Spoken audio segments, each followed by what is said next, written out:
Welcome to another live stream watch-along reaction. Tonight we are watching and reacting to Vancouver Whitecaps FC versus Pumas UNAM 2025 CONCACAF Champions Cup quarterfinal first leg.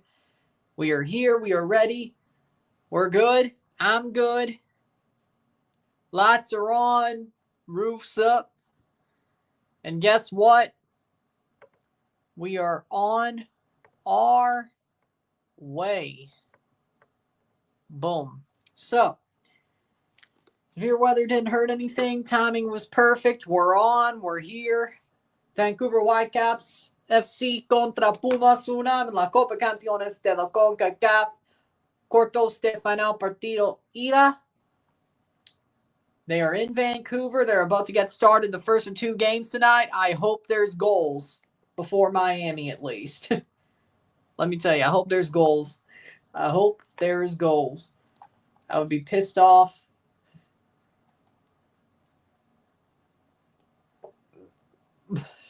if there isn't goals. So, we're going to see. We'll see how this goes. But, starting 11s are as follows. For Vancouver Whitecaps, we got Yohei Takaoka. The back four of Eddie Arocampo, Ranko Veselinovic, Tristan Blackman, Tate Johnson. The midfield three of JCN Gondo, Ralph Priso, Sebastian Berhalter, Pedro Vite, Brian White, Ali Ahmed. I saw. For Pumas. In goal, Alex Padilla. The back four, Pablo Benevendo, Nathan, Luis Magalan, Ruben Duarte. Midfield five of Robert Ergas, Santiago Trigos, Caicedo, Alberto Carrasquilla, Piero Quipe, and Memote Martinez up top for Pumas. I'm not surprised. I hope so too. I'd be pissed off if the most what's the word? The most adrenaline I had was the damn severe weather. That would piss me off. Let's go. Leafs tied it up 1-1. Just started this third period, by the way.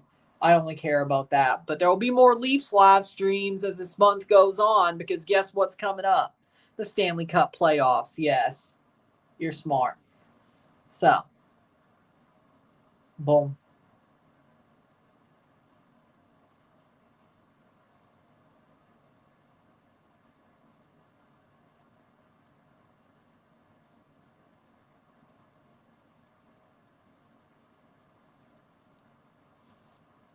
Because Vince was the guy who liked Austin Theory. Triple H doesn't. So there you go.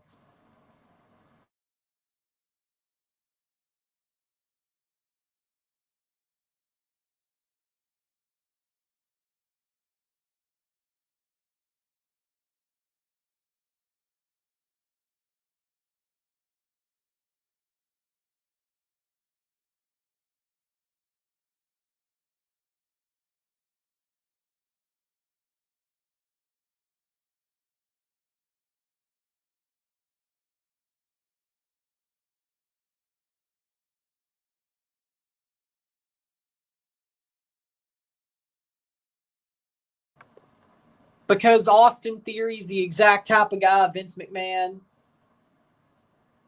loves to see wrestle. He's a body guy with nothing else. He didn't even have charisma.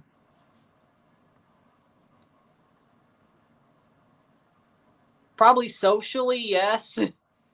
The social patterns of Vancouver, probably yes. Their team, no.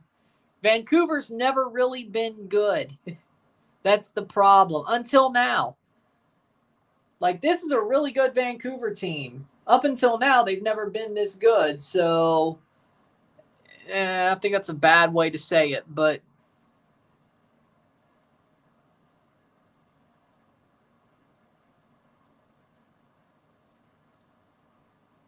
I just said Austin Theory was a body guy.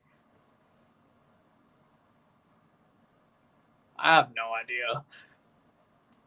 I don't think Vince cares about how a superstar thinks. He just cares how they looks. I don't think Vince cares how a superstar I don't know what you're asking, but I don't think Vince cares about what a superstar thinks. He just cares about what they looks. Yes, he would have ended up being world champion within a year if Vince stayed. God. Hell, he probably would have. No, he probably would have hot-shotted him when Cody got hurt. Wait. No, wait. No.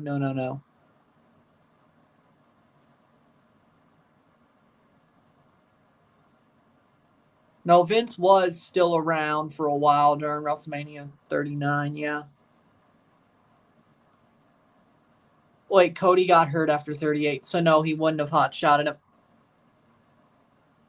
No, that was a year before. He didn't hot-shot him, that's true.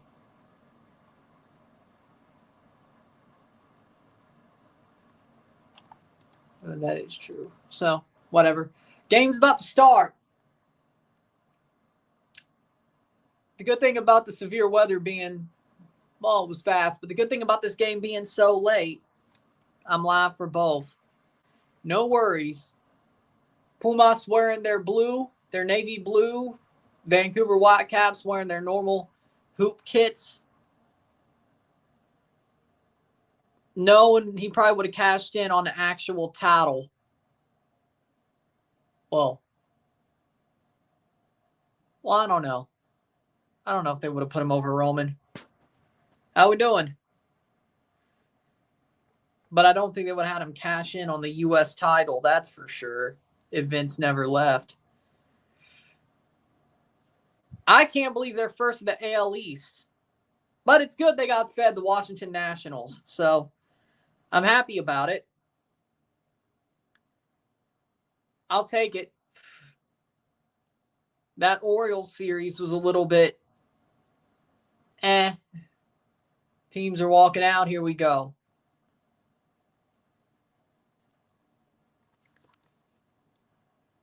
Well, at least I'm live for this Vancouver game. The router works and the severe weather didn't knock anything out.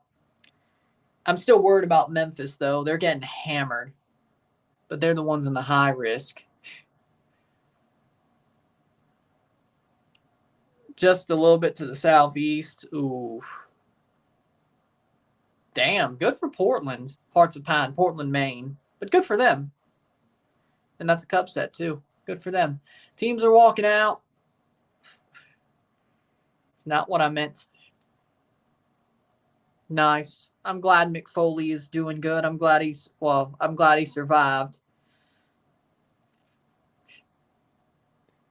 he survived.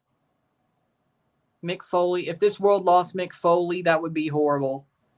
Especially if it was before his time. That would be horrible.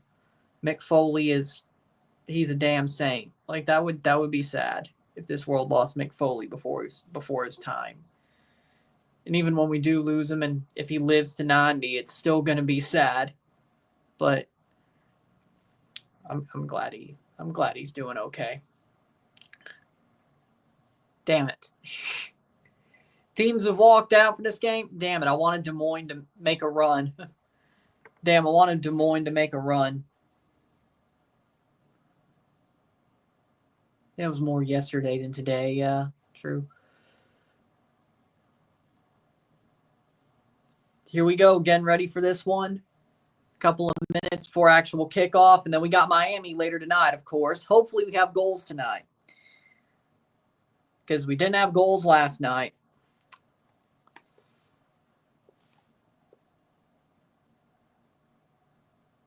Benny Feilhaber's on the bench.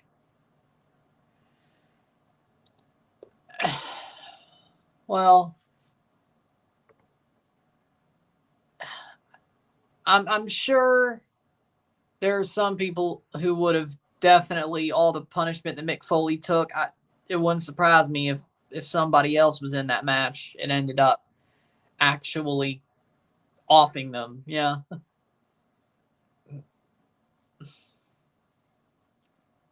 I mean, Owen Hart, of course. I mean, let's look at that. Owen Hart did a stunt that he fell about the same amount of feet that Mick Foley did off the cell. Takaoka in goal, Johnson, Veselinovic, Blackman, Ocampo, back four. JC Ngondo, Prizo Berhalter. And up top, we have Ali Ahmed, Brian White, Pedro Vite for Vancouver. I mean, didn't Owen fall from the same amount of feet as Foley did? I mean, you fall the wrong way from 20 feet, 30 feet in the air. You could. I mean, I'm sure Foley did less crazy shit, but he did a lot of crazy shit. He probably knew exactly how to fall. Yep. It was the ropes. It was the whiplash that got him. Yeah. Well, that also is sort of falling the wrong way. Kilo Herrera from Costa Rica is the center ref. I mean, you can get whiplash without hitting the ropes, fall from 20 feet. So, Tatiana Guzman's the VAR referee. So, I mean, I hate what happened to Owen. I'm glad Foley, all the stuff he did, didn't hurt him. But again, it's a situation where falling the wrong way. In goal, Padilla, back four, Duarte, Magalan, Silva, Benevendo. Trigos, Caicedo, Kipe, Carrasquilla, Ergas. And up top, we have Mimote Martinez for Pumas. So, I mean, yeah, that was... Oof. Oh. In my opinion, oh. Damn. Man. I know this is going to be somebody's going to call biased and recent. I don't care. John Cena versus CM Punk, Money in the Bank 2011. You can call that biased. I don't care. That was the best match that was a perfect payoff to one of the best storylines of all time. Like, it was... The match was so awesome that you don't get mad about the storyline falling flat during the match. And we're off in this match. So, yeah, Cena Punk, Money in the Bank 2011. Like, there's matches where you sit there, you're like, damn, the storyline was better than the match, or the storyline didn't really build well to the match. The storyline was perfect to that match, and then the match that blew off the storyline was amazing. Like, the match was, if not as good, if not better than the storyline leading up to it. Like, it was totally perfect all around. It's got to be Punk versus Cena 2011 Money in the Bank. Has to be. Has to be. What about WrestleMania matches? Shit.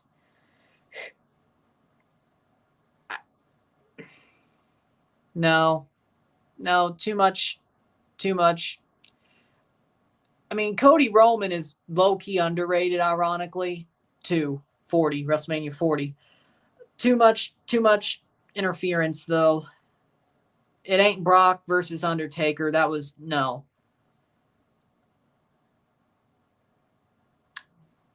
Probably Rock versus Hogan.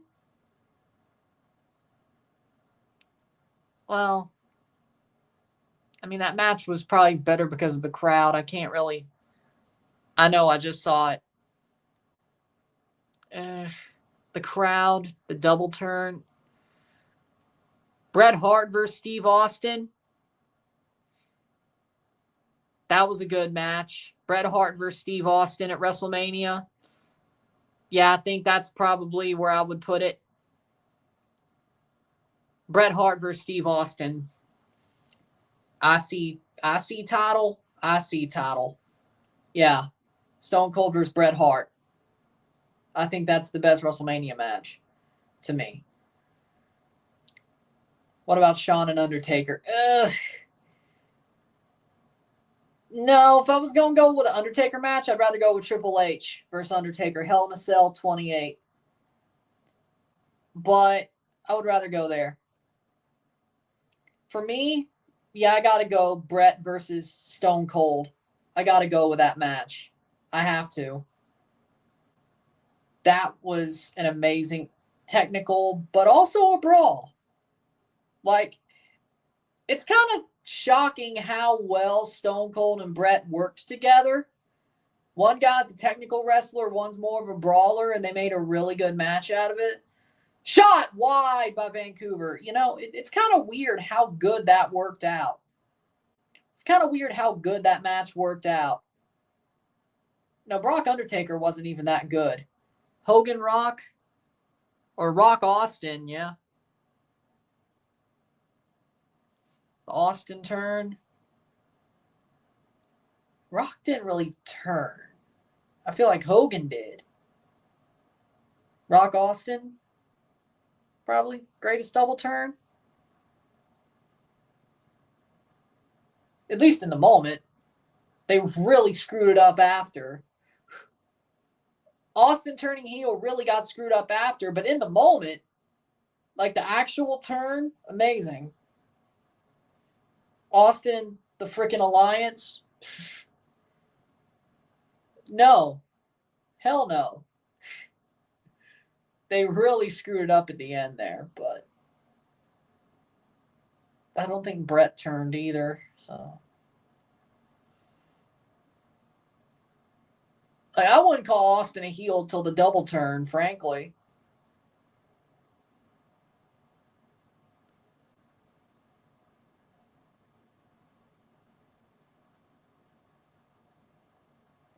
Weirdly, this may be unpopular. I don't think Austin was a heel as Stone Cold until the double turn.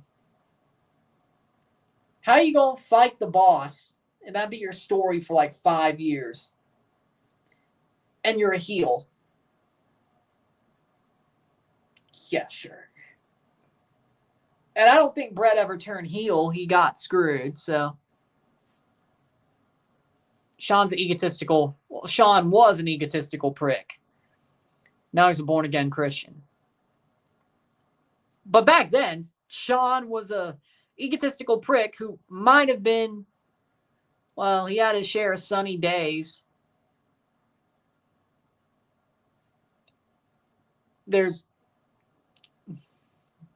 He probably was on stuff.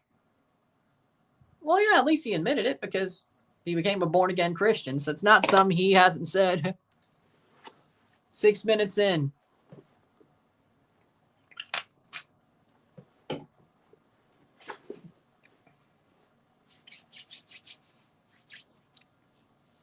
But I kind of understand it to a certain extent because Sean was more of a small guy. Like, Vince gave him the ball, probably because of the steroid trials, but once Vince gave him the ball, knowing how Vince is, I wouldn't want to give it up either. I understand it to a certain extent. Like, if you think you're that good, and Sean was a smaller guy, and he got the ball, I wouldn't give it up either. But it's not exactly that part. It was more of the fact that he was a jackass, but I understand the not putting anyone over. Knowing Vince, the first time Vince got a chance, he put the belt on frickin' Isaac Yankem. So, I understand. Yes! Most prick thing Sean's ever done. Lost his smile. Like, he didn't want to drop the belt to Brett. He wasn't hurt. That's the thing. Like, there was a doctor who said, oh, your knee's screwed up. It was a normal doctor, though. He knew what he was doing. When Sean lost his smile, he left so he didn't drop the belt to Brett. When he actually got hurt was the casket match. That's what stopped him for wrestling for a couple of years. It was actually the casket match, but lost his smile was before that. So I'd say when he lost his smile, that was because he didn't want to drop the belt to Brett. So he lost his smile.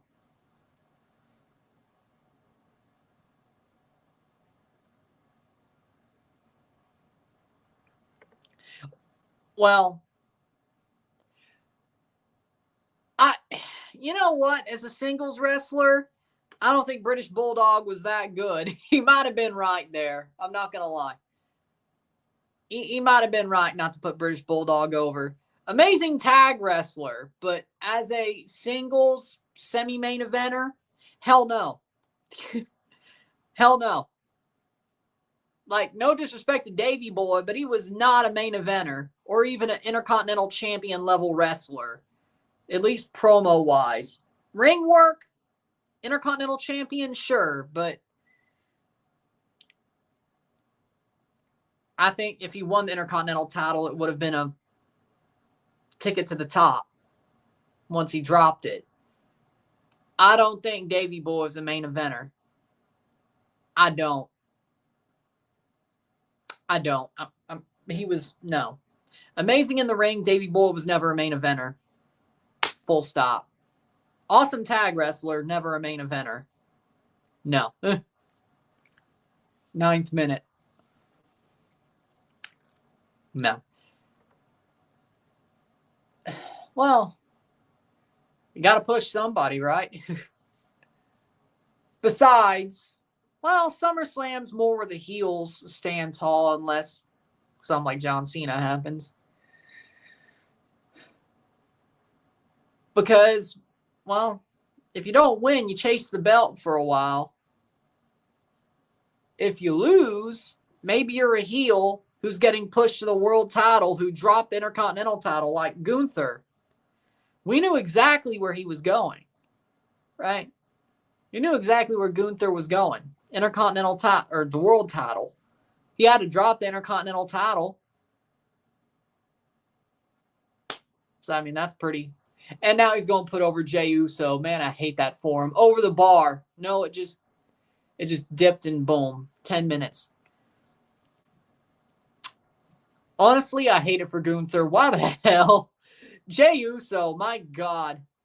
I honestly want Gunther to destroy Jey just as much as he destroyed Jimmy on Monday.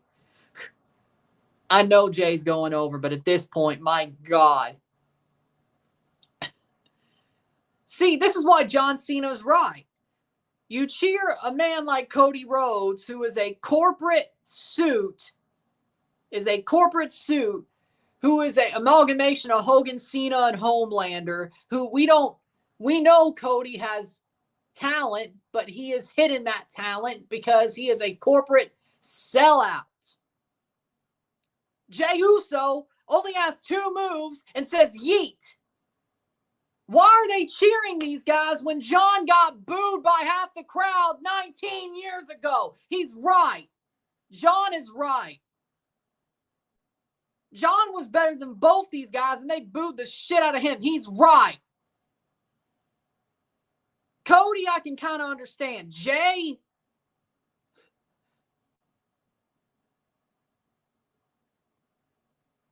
no.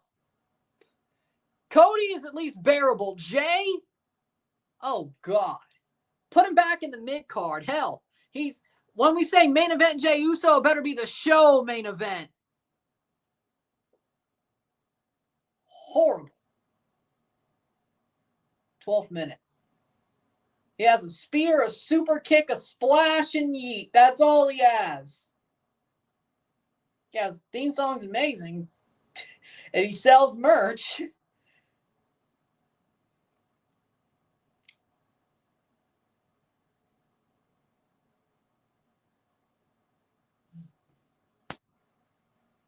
They made Mark Henry's theme song.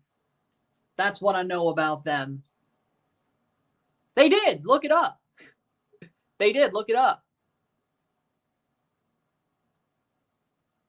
They made Mark Henry's theme song. That's what I know about them. Awesome song, though. Header, Pumas. Honestly, this game's been back and forth. Sami Zayn. They could have had Sami Zayn win. CM Punk. They could have had CM Punk win. They could have had Sami Zayn win. They could have had Joe Hendry win. If they were still going to turn John heel and have him win the chamber, hell, have Drew win. I'm pissed about that. Thank you very much. I'm pissed about that. Thank you very much. Yes. No, I think WWE is getting better. Like, there was a time where I'm like, when Triple H is taken over, is it as hot as it was 2 years ago? No. Is it still, am I still satisfied? Yes. New Japan sucks nowadays. I'll be real. Back in the mid 2010s, I loved New Japan. I loved AJ Styles, New Japan. When the Bullet Club was hot, loved it. New Japan has fallen off a damn cliff. Like 2019 was like the last good year, and I'm stretching it, of New Japan. So New Japan, yeah, I find boring. AEW, Tony Khan's an idiot. Let's just be real. I don't watch AEW. Even sometimes I watch Moxley's matches, sometimes because I like Dean Ambrose.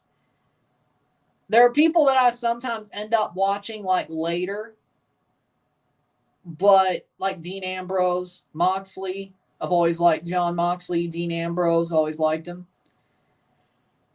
But dear God, Punk when he was there, I've always liked CM Punk. But man, New Japan's fallen off a cliff. I'll say that much. AEW, no. It's the new age version of WCW. I can't believe it's still on TV. Either Tony Khan has more money or idiots keep propping it up more than they do WCW, but I can't wait for it to fall off. TNA is actually getting better. Honestly. And the cool thing about YouTube TV is there's like a whole TNA channel. By that, I mean Total Nonstop Action Wrestling for the uninitiated. Impact Wrestling. Where AJ Styles got his start, right? Yeah. But I always was a fan of AJ, even at the end there. But it's getting better.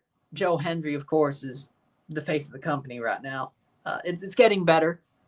I like the idea of them like working with WWE as well. So there's also the NXT wrestlers who show up sometimes. So that's good.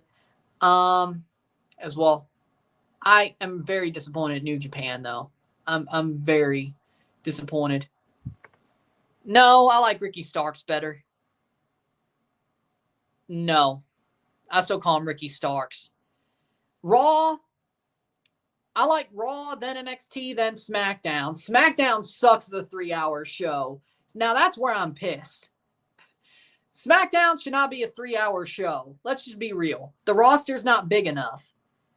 I don't think they planned this. When the draft happened, I don't think they planned this because the roster's too damn small for a 3-hour show. I don't know what they were thinking. Maybe if they had a big enough roster to fill a 3-hour show, we'll see what happens there. But for now, nah. 3-hour SmackDown? Hell no. No. 2.5-hour Monday Night Raw, though, was awesome. Except for special episodes. I love Raw on Netflix. I think Raw, NXT, then SmackDown, which sucks because I always like when SmackDown's better. Playing forward. This game is back and forth, 17th minute. I agree with that. No. Yes. Peak angle.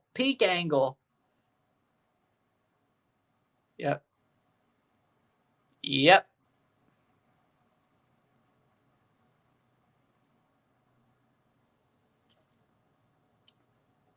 I think you could watch it on Twitch as well, but I think they're better off the way they are. And besides, I think they could also put on Fight Network, which I also have. I also have Fight Network with YouTube TV, so there's also that.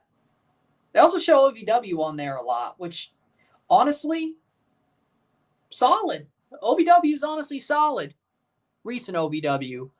It's honestly solid. It's honestly solid. 17th minute. Yes. You mean Paramount Network. Honestly, the only thing I watch Paramount Network for now is Bar Rescue. So you know what? Yeah, but they kind of burnt that bridge with Vince Russo. So Kind of burnt that bridge.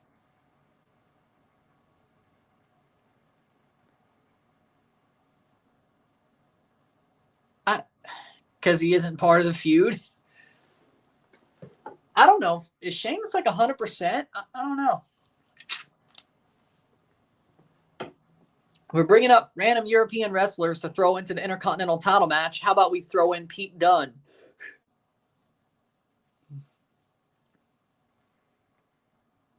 Because Dixie Carter's the idiot.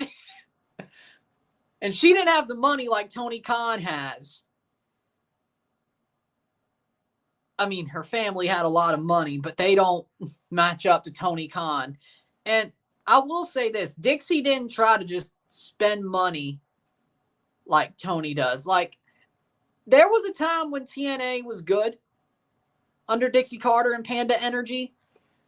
And then there was a time it was bad. When Jim Cornette was the booker, I thought that was pretty good. Then Hogan came in. Hogan ruins everything. Let's just be real. Hulk Hogan ruins everything. At least in the past 20 years. That's been Hulk Hogan's MO, is just ruin everything. That's been his MO in the past 20 years. Ruin everything. Like, I've never seen somebody burn their legacy so bad. I've never seen somebody burn their legacy so bad and still be alive like Hulk Hogan has. Why I didn't say dead is because Chris Benoit, well, wasn't it 2010 Hogan came in? 2010. Tried to redo the Monday Night War. Hogan came in. But anybody who's still alive out of wrestlers, I've never seen somebody burn their whole legacy to the ground like Hulk Hogan has. And the only reason I can't say every wrestler is because Chris Benoit happened. That's why I only say alive. That's why I only say any wrestler that's still alive would burn their legacy to the ground. Oh, I agree. That's awesome Mark Henry got the song that he got. Didn't say anything against it. I'm just saying that's all I know is they made Mark Henry's theme song. Yeah. And then they ruined it. Then Anthem saved them. And then Scott D'Amore saved them. And then they fired Scott D'Amore and Gail Kim. They still shoot themselves in the foot, which,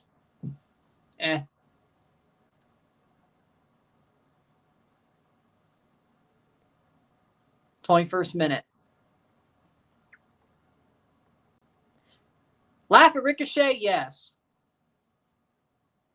Watch Mox and Tony segments and Harley Cameron. Okay? I don't even really care about Sasha Banks' segments, honestly. I used to be a big fan of Sasha Banks. She lost her damn mind. She got high on her own supply. She got egotistical. Let's just be real. She got egotistical. Let's just be real. She got high on her own supply, thought they'd bring her back, and she basically played herself. Let's just be real. Sasha Banks played herself. She played herself. But I agree. Harley Cameron, you got to throw her in there. She is hilarious. She is entertaining. But yeah, laugh at Ricochet.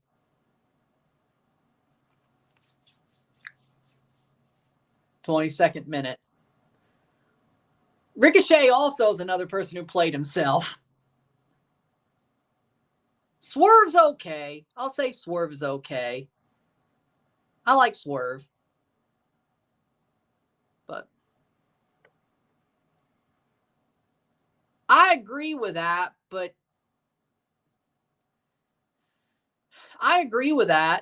She's awesome in the ring, but what I'm trying to say is she very much overrated herself when she walked out. And she's basically been crashing out since then. Let's just be real. Like, you could just tell she's got an axe to grind when really she played herself. That's the funny part. But yeah, I mean, she's still good in the ring, but God, she can't cut a promo. Her WWE, they scripted her really well at WWE because she could cut okay promos in WWE, but dear God, shot wide. Dear God. I could tell Tony Khan lets her do what she wants because, God, if they script her promos, she's fine. I've seen her cut good promos when they were scripted by Triple H. Back at NXT. Well, that was 10 years ago, man. Yeah, that's true. Yeah, that's true. That's true. I'm a fan of Moxley and Cesaro, but am I a fan of the stable and what they're doing? No. But I'm still a fan of Cesaro and Moxley. So, still 0-0, 24th minute. Settle. Back and forth, but no goals yet. But at least this one seems closer to scoring goals than anything else. Because Tony lets them do whatever they want. The inmates run the asylum. He pays them. The inmates run the asylum. He legit is playing real-life action figures. This man's a mark. Like, the Jaguars, like Tony Khan is failure incarnate. The only reason Fulham is successful when the Jaguars and AEW are not is because he's lucky as Anthony Robinson and the resurrection of Raul Jimenez. He should be thanking CONCACAF for making Fulham a worthwhile team. The resurrection of Raul Jimenez and Anthony Robinson being world class. And I hate it because Tony Khan gets to succeed at something, which is a word he's never been able to say in his life. 25th minute. Damn it.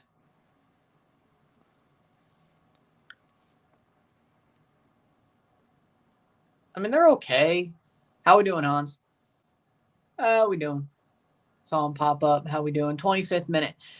I mean, it's really a three-way dance between Barcelona, Real, and I mean, yeah, they have their moments, and then they don't.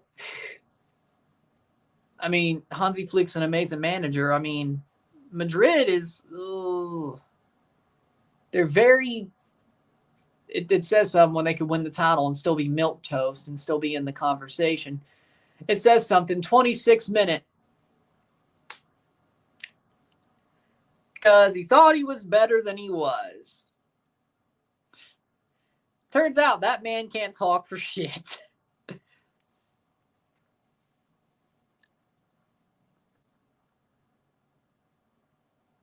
Like, dude, put the Prince Puma mask back on.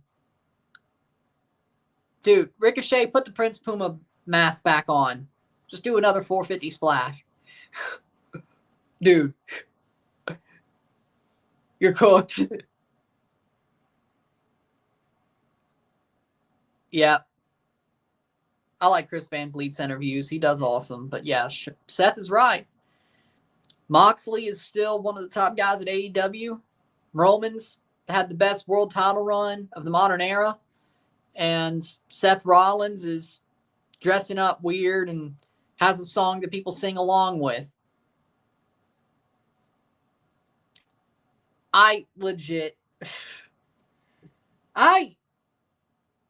You know, the fact that Seth got that gimmick over, I have to give it to him. Good. The visionary gimmick, I'm happy he got it over, but I prefer him as the architect. I prefer him as 2015, 2014 Seth Rollins. What the hell? No. Kingslayer? I mean, yeah, 2019 got bad, but I don't really think that was his fault. He did run his mouth a couple of times, but I don't think he got booed because of himself. I think he got booed and turned because Vince booked him like an idiot. He booked him like a chicken shit while he was a face. And that Becky was honestly stronger than him at the time. Remember? That was bad. Beat Brock Lesnar twice and your wife is still technically, her power level technically is higher than yours. Yeah. That's gotta suck. Vince booked Becky better than he did Seth in 2019, but 2019 was a horrible year for WWE. Let's just be real. Man, that was a horrible year.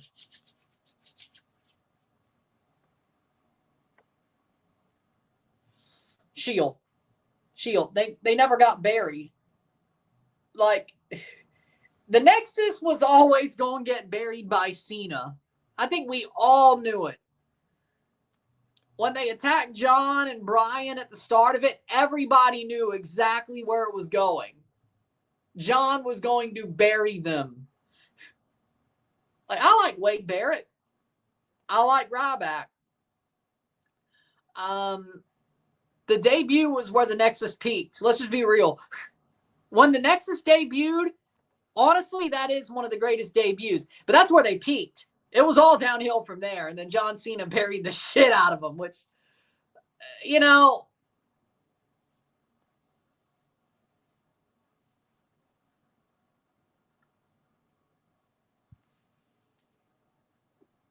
yes! There we go. They're in the playoffs, right? Let's go. Lots more Stanley Cup live streams, playoffs coming up this month. I think that clinches it for the Leafs. Let's go. Playoffs, not first in the Atlantic, but they got some work to do. Goes down, no foul. Okay. Still 0-0, 30th minute. Well, it's like Seth Rollins. Like, his song should be the only thing over with Seth in this current gimmick. The fact that Seth is made this new gimmick, the visionary gimmick, and got it over more than just the song is a wonder. But Seth is talented. Like, that's kind of like how Seth should be, is the song should be the only thing that's over. The fact that more of that gimmick is over than just the song is a testament to Seth. But 30th minute. Yes. Well, no. It's been back and forth. They've been closer to a goal than the other two games. This is better than the other two games. I just got caught up talking about wrestling. Because I love wrestling. But what would you rather me talk about if it was a sidetrack? Wrestling or severe weather? I thought so. This game is actually pretty good. I feel like I haven't done it justice, but that's my fault. That's my fault. That's my bad for getting sidetracked. I've tried to pull myself back, but I went straight off the rails. I can't do that for Miami. I've got to review that game. But this one, I mean, it is what it is. Should I go with an obvious choice? Or should I go with something that I think sucks? Because I think it was Muhammad Hassan went to TNA, and well, just look up Muhammad Hassan TNA theme. Like, that is certainly the most insensitive theme of all time. Worst theme song as a song? Ooh. Worst theme song as a piece of music? Ooh. Bree Mode. Bree's singles theme song. When she broke the tag team for a while. Bree Mode. My God, my ears bleed. Or anything Def Rebels made, yeah. Or a lot of Def Rebel songs, but 90% of Def Rebels theme songs. Either or. Brie Bella's singles theme song, or most of Def Rebels' catalog, that's true. Music-wise. Ooh. John Cena, The Time Is Now. I Walk Alone, Batista, Voices, Randy Orton, Stone Cold, The Game, Triple H, Cult of Personality, This Fire Burns, both of CM Punk's themes. Because actually, no. This Fire Burns, then Cult of Personality. This Fire Burns is better than Cult of Personality. I don't care. You could say that's unpopular. I don't care. I like This Fire Burns better than Cult of Personality. Yeah, Edge's theme song. Sure. We'll put that 8th.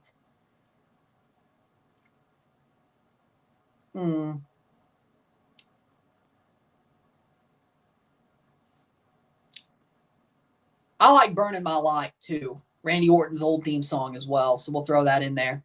And Roman Reigns is, honestly, number 10 is Roman's current theme song. I'll go there. It's grown on me. That's one of the better Def Rebel themes. Oh, yeah. Slow Chemical. Yeah, that's up there for sure. What about for the ladies' best theme songs? Ooh. Becky's theme song. Sasha's in WWE. Sasha's WWE theme song. Let's Light It Up, AJ Lee's theme song. Trish Stratus, It's Time to Rock and Roll. The Lita's theme song. Ooh. I liked Maria's theme song back in the 2000s. With Legs Like That, that was a good song. Still is.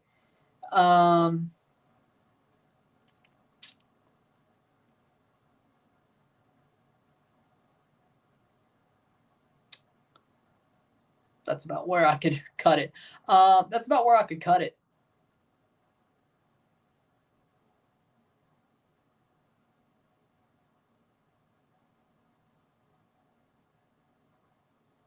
Yeah, that's about where I could cut it if I wanted to. Playing forward. Honestly, Bailey's old theme song, I liked it. I don't like her new songs. I miss the old theme song for Bailey. Paige. Stars. WWE theme song. Paige's theme song. Oh, that's still a banger. That's still a banger. I hope she comes back just to get that song back. I still like Paige, but yeah, I love that song. Actually, pop that up a couple. That's an amazing song. That's out for a goal kick for Padilla. Ooh, yeah. I'll probably stop there. That's about good. Yeah, top 8. Yeah, I could stop there. Stephanie McMahon. Okay, her theme song's pretty good. I like Stephanie's theme song. And I guess the Bella Twins tag theme song. The tag theme song, we'll go with that. That's a 10 for you. Yeah. I wasn't alive for it, but if I was alive for it, I'd say it was.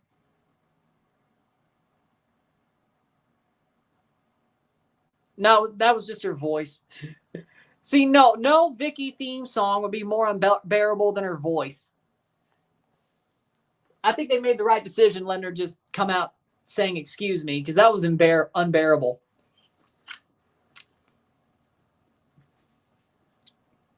I don't ever want to hear her voice again. Honestly, I don't.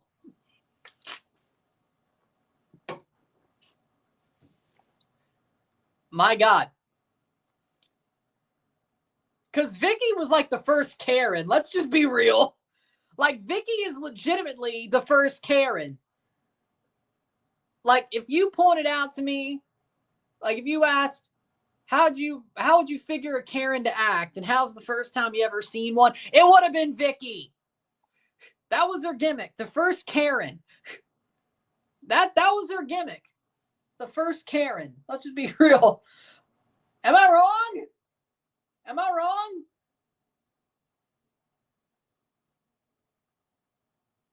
Like, that was legit her gimmick. Was the first ever Karen.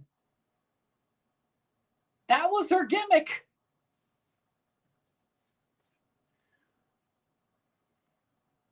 Vicky. Like, the anonymous GM, that was annoying too. They were both annoying. I could live with an anonymous GM. It's just an Apple email sound. It's a freaking phone notification. If that annoys you, you got problems, especially nowadays. I mean, it's less annoying. It wasn't fun. And then they ruined it by making Hornswoggle the anonymous GM. Then they ruined it. Just like everything that had potential, they ruined it.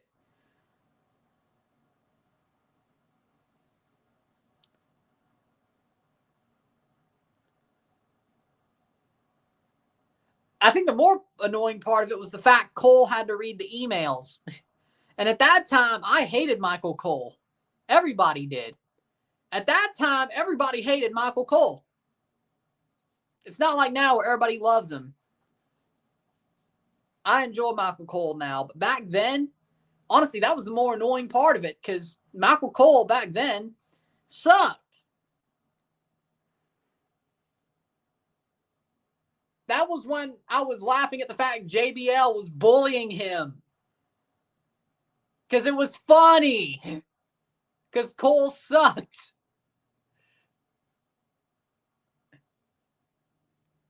Like JBL bullying Michael Cole got cheers. That's how bad Michael Cole was hated back then.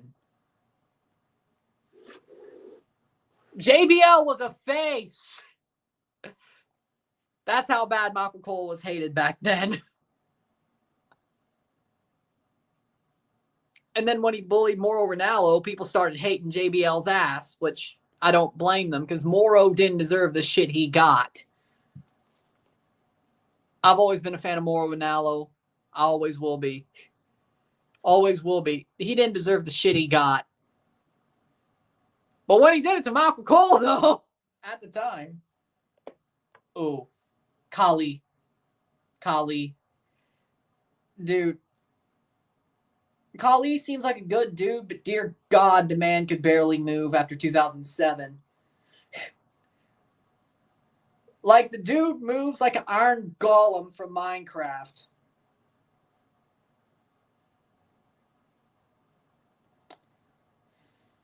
That's like, Great Khali had like one good year of his career where he moved normally.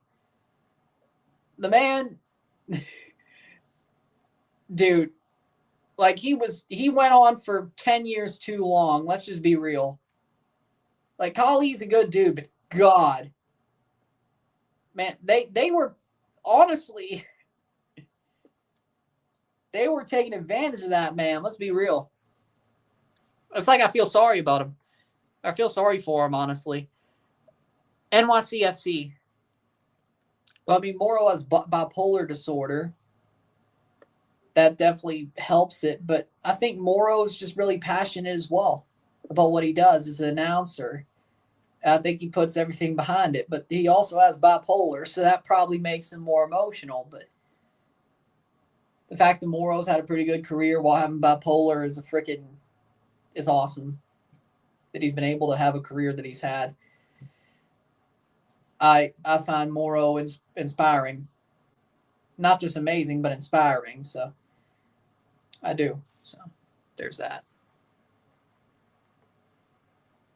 Leafs clinched. Good. 42nd minute. 42nd minute.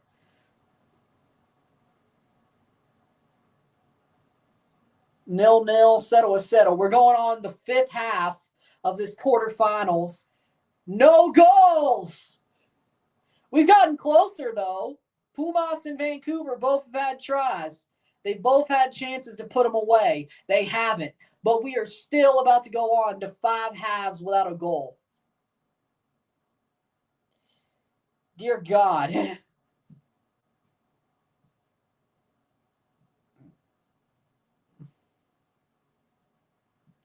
Well, that was about the time when he moved well in WWE. Yeah, that movie came out, what, 2006? Yeah, so no, yeah, he moved well back then. Because that was the time he moved well. That was like 2007. He still moved well back then. It was about 2008, 2009 where he stopped moving well and started walking like an iron golem from Minecraft. Chicken jockey. I'm not going to lie. Speaking of Minecraft, since I want to talk about it, that Minecraft movie actually looks so bad that it might just be good. It actually, all the trailers they put out for that movie since the first one, Jack Black just throwing out freaking one-liners and the villager subplot. That movie looks so bad that honestly, it might be good. I might watch it just to see. It might be like Troll 2 level, so bad it's good. And Jack Black may actually have been the right casting for Steve.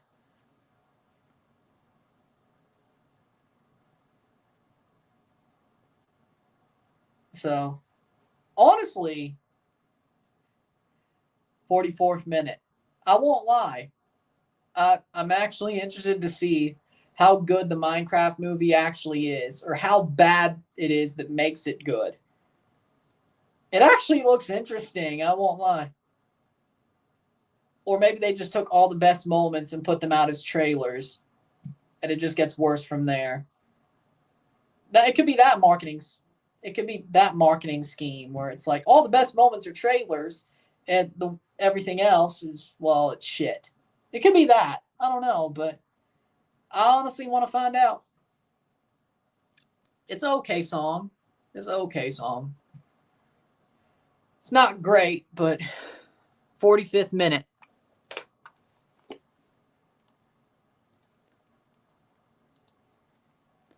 "45th minute.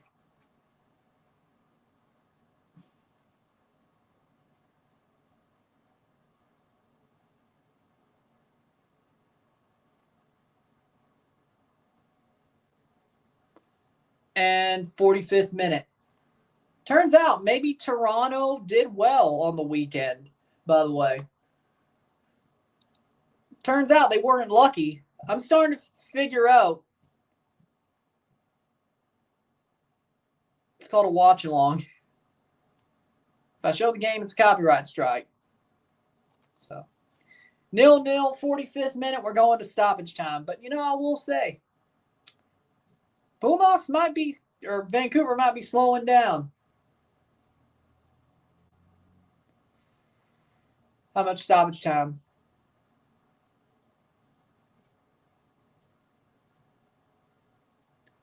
Two minutes.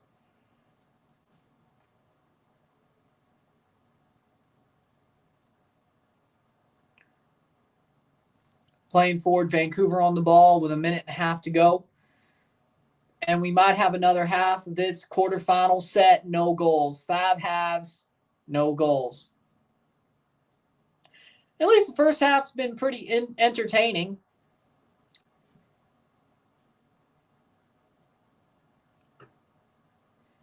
Even though I didn't talk that well about it because I got sidetracked about a wrestling discussion. But it's better than me talking about severe weather, I guess. I like the 2011 version better. I like his return version better. Unpopular opinion.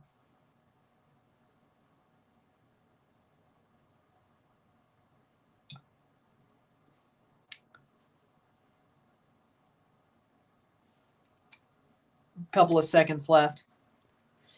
Ooh.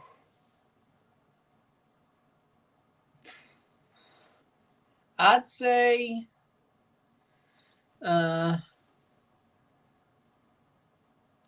honestly, I think I gotta say WrestleMania 38. I think WrestleMania 38 was amazing. It was like perfect. 38. WrestleMania 38. Honestly, 40 was close. 39 kind of sucked. Here's a free kick, probably to end the half.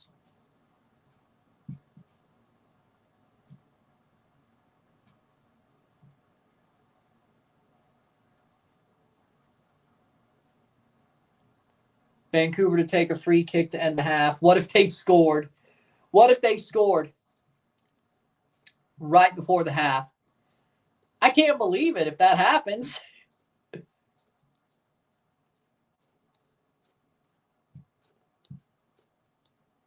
Free kick taken, blocked. Blocked by Pumas. That's out.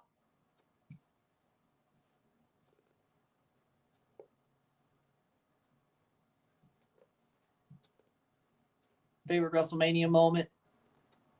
Daniel Bryan winning the WWE World title. That's also a good one. I mean, of course, I love when John won the WWE title the first time. But that's just a normal title change. I think Daniel Bryan, my favorite WrestleMania moment was Daniel Bryan winning the world title. 2 matches, 1 night, beat the hell up, wins the world title. Yeah, it's got to be. It's got to be. And it's halftime. 0-0. 0-0. Medio tiempo. Another half without a goal. 3 more halves of these quarterfinal first legs to play. 5 halves down. No goals. At this point, I want to see every game end 0-0 just for the freaking, like, hey, guess what? It won't because Miami plays and LAFC plays. I'm sure somebody's going to score there. It wouldn't surprise me if this ended 0-0.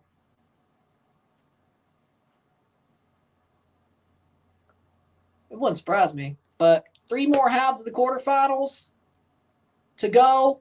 5 halves down, another tied, 0-0, no goals, half. Dear God. With that being said,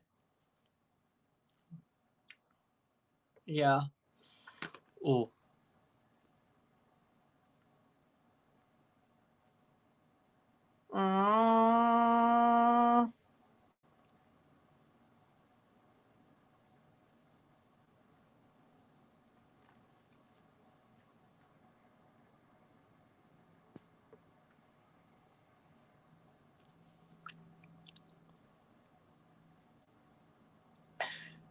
Most of those cruiserweights, TJ Perkins, not that he did anything bad. They ain't going to bring back most of those cruiserweights. Ryback, yeah, that's a good one. With that being said, we'll take a short break at the half, talk about the stats, get this one going. 0-0. Another scoreless half.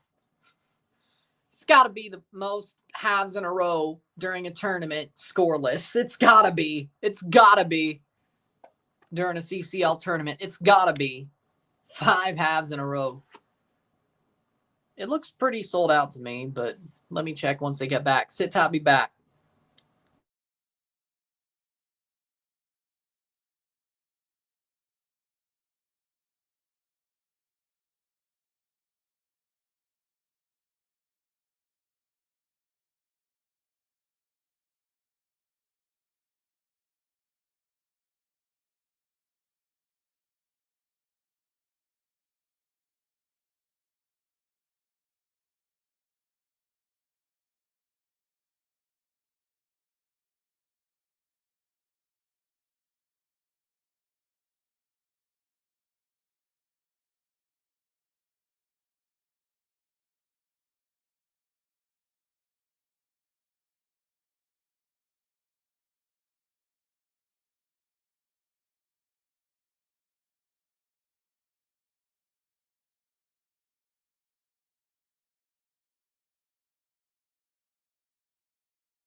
We back for the stats of the half. Here we go. We got 55% possession to 45% possession. We have 0 offside to 0, 3 corners to 1, 289 pass to 239. We have 88% pass accuracy to 88% pass accuracy. We have 0 goals to 0, 3 shots to 1, 0 shots on goal to 0. We have 9 tackles to 6, 4 fouls to 5, no yellows and no reds on either side, 0-0 at the half. Settle is settle. Miro tiempo. I think it's been a up and down match. I'd actually say this game isn't boring. This game isn't boring. I just haven't given it the justice it deserves. I will have to say Vancouver and Pumas have been up and down the pitch. They've had their moments. They've gone punch for punch. It's been interesting. They haven't scored, but this game's definitely closer to a goal than the other two. I will say that much. Of course, I don't know how close, if there is a 0-0 draw between LAFC and Miami, how close they'll be to a goal.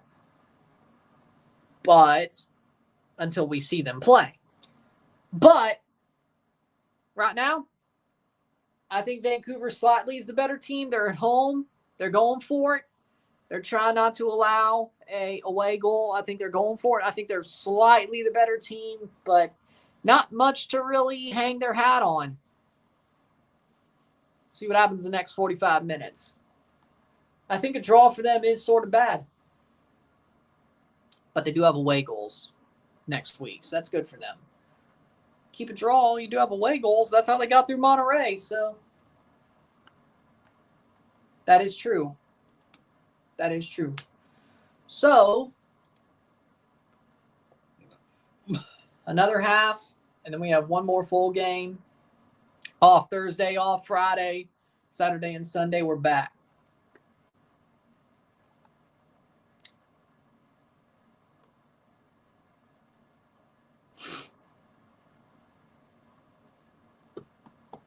But, with that being said, we're doing good.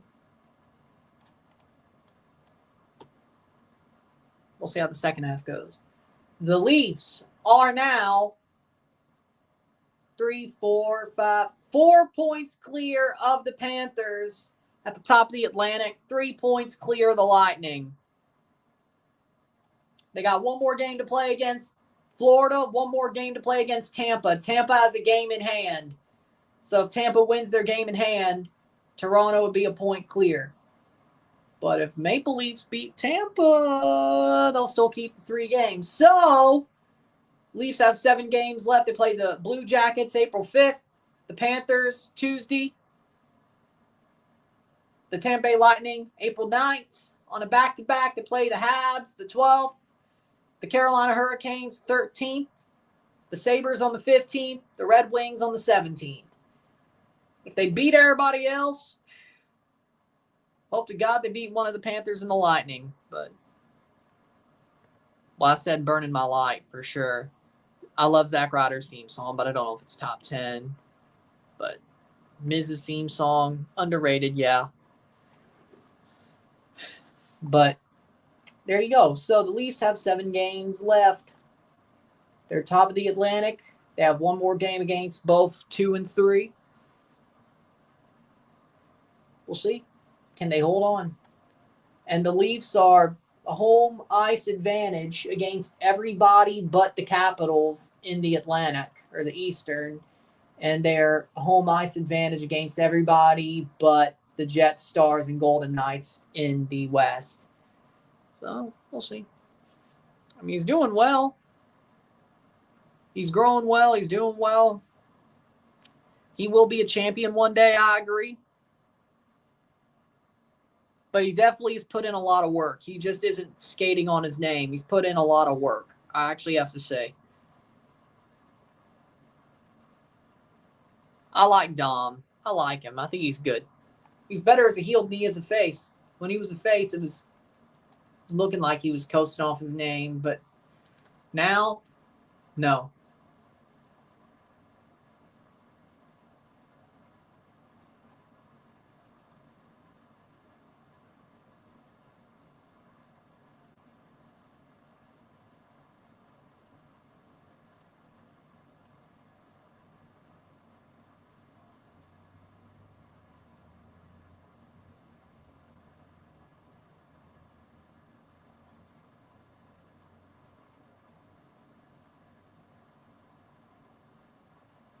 Second half about to start of game 3 of 4.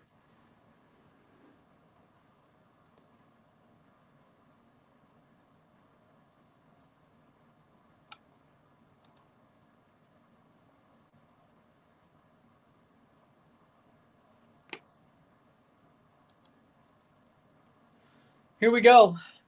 Second half.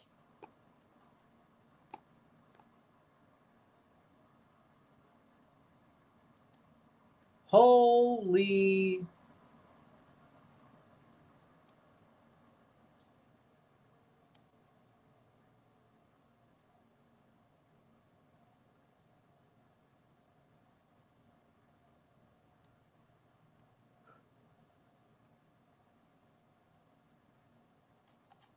Wow.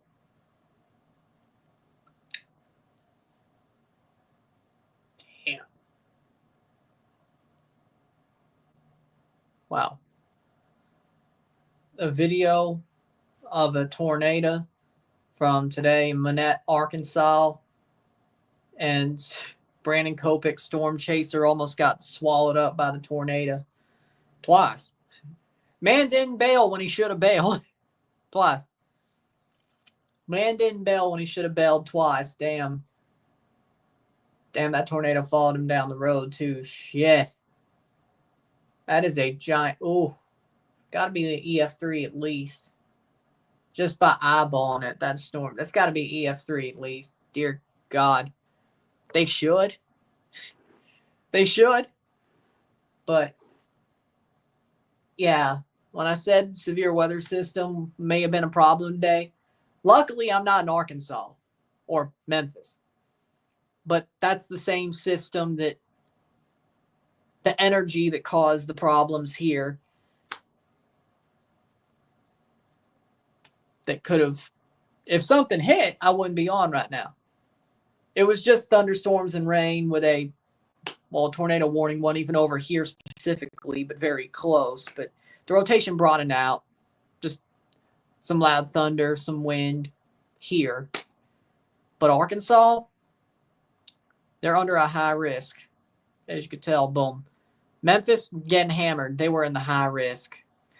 So there's a difference between a level 3 out of 5 and a level 5 out of 5, which the level 5 out of 5 is rare. If the SBC puts out a high risk, you might as well be cooked. You might as well be cooked. I think that's the second one this year, by the way, because the Alabama storms, the 15th, was a high risk.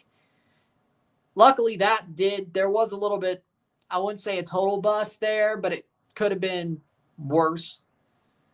And I'll see what else happened around everywhere else, but it looks to me like this high risk.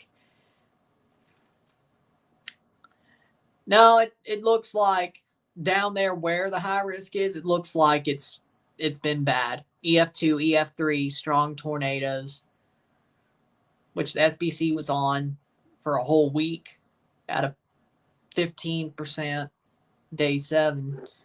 It just got worse from there.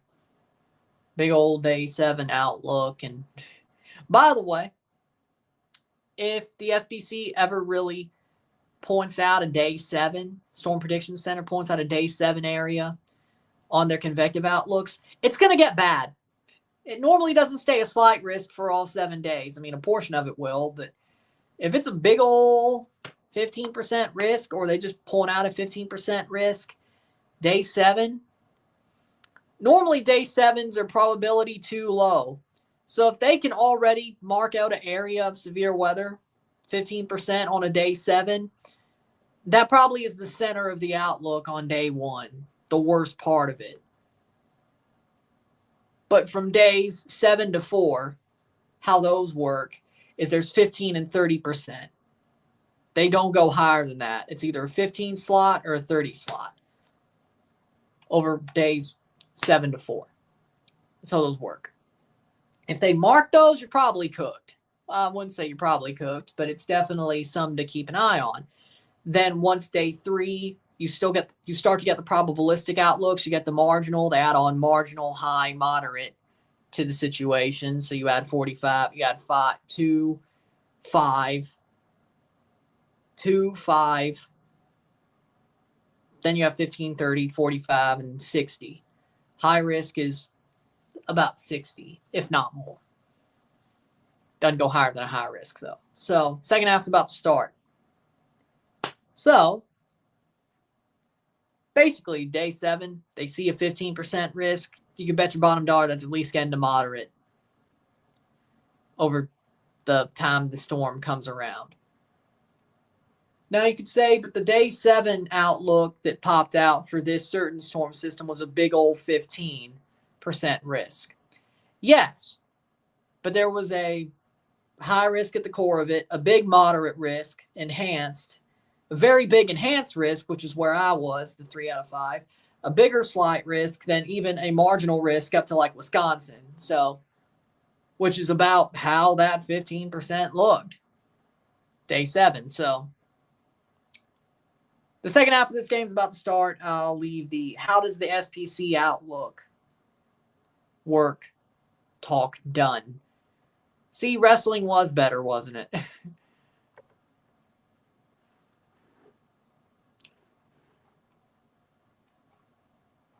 See, wrestling was better,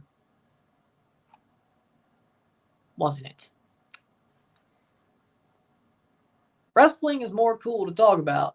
I may also be a severe weather expert.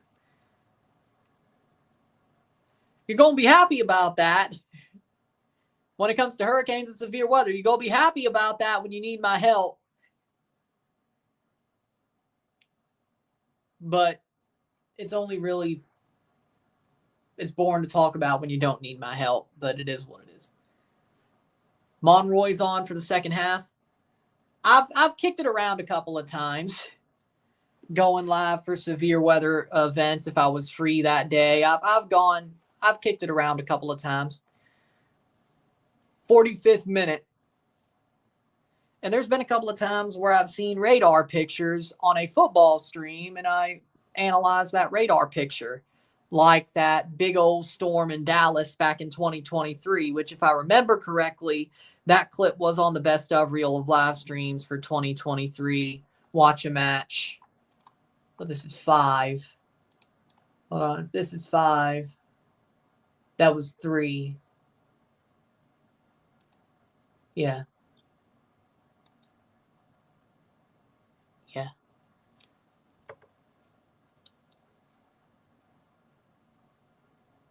No, I wasn't going to watch it. I thought it was pretty good. I thought it was interesting. I hated that SmackDown still came on at 7. I loved Raw coming on at 3 p.m. That was awesome. That was awesome. John Cena had 3 good promos. I thought Raw was amazing on the European tour. I didn't get to see the house shows. I didn't get to see SmackDown for different reasons every single week. But the first weekend of it, severe weather, 314 day. The second weekend, what was that again? Oh, yeah, Gold Cup prelims, yes. Number 3, I think it was the router being out. Yeah, the router being out. Yeah, stopped me from watching SmackDown.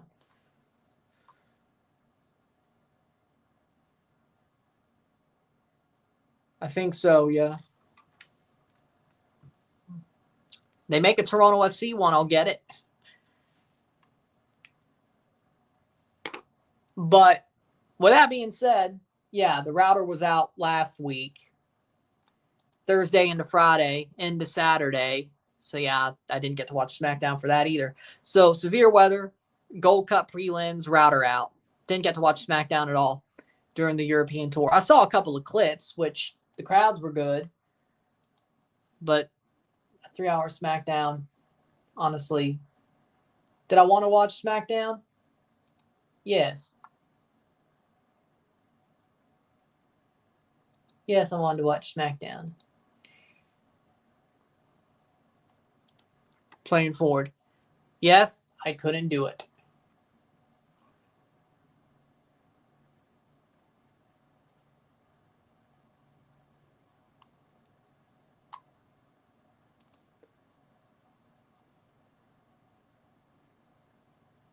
Playing forward. Takolka playing the ball forward. 48th minute.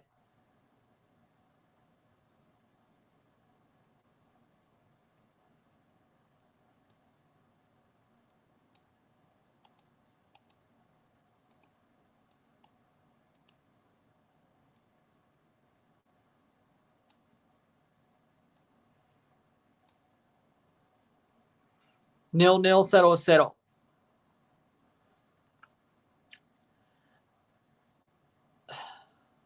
Honestly, title. I do prefer title because you don't wear the title to hold up your pants. Vince is right about one thing. It's a championship.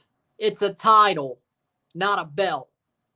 If there's anything Vince was right about that he still is right about today, it's a title. It's a championship. If you want to be different, a strap. It ain't a belt. You ain't win a title to hold your damn pants up. It should be dignified as a title or a championship. And if you're going to call it something stupid, a strap is cooler than belt. Strap is kind of cool because it's a big old strap with plates. So technically it is what it is. It's also a belt, but it kind of downplays, it kind of devalues the situation. Like, if you call it a belt, it's like, so they're a champion. Like, I get it. Ironically enough, I kind of get it. Like, if you call it a belt, it's like talking about a garden variety belt for your suit or your freaking jeans. It's not. It's not. It's a title. You're a champion. You won the title because you deserve it. It gives it more. I agree with him. Yeah. That was a funny storyline.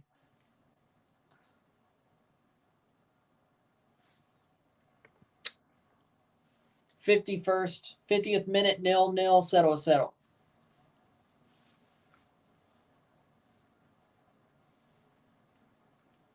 Playing forward, Vancouver.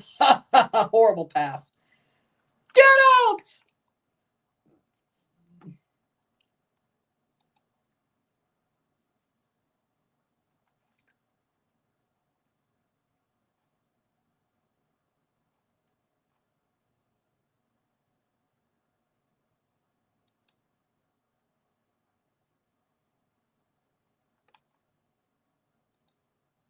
Playing forward, 51st minute. Damn. It was 2 hours ago.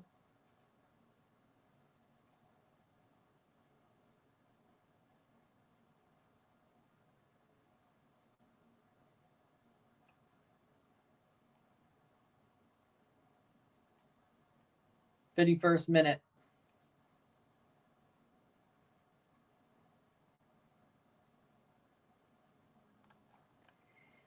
Huh.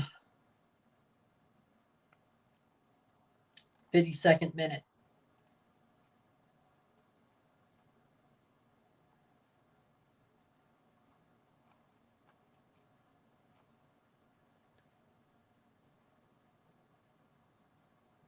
Playing forward, Pumas.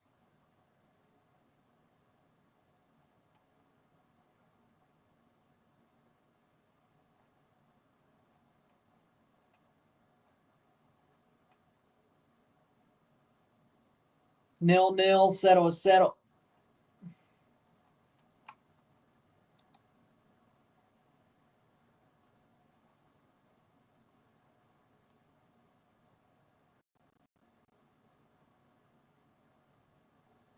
Are you going to get the Switch 2? Probably not now. I can tell you that much.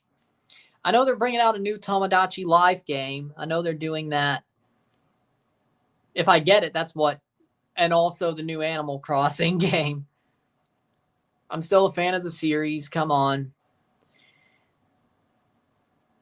Can you play old Switch games on the Switch too, or do you have to buy both? Because honestly, if I could buy the Switch too, I could buy. You would think. Either way. What else? Are they going to make a Mario Party game for it? I'm sure they're going to make a Mario game. But, well, true. I love the Mario Party series. No? About what? No backwards compatibility? I still haven't got the first Switch yet. I need both. So I guess they will make a new Animal Crossing game.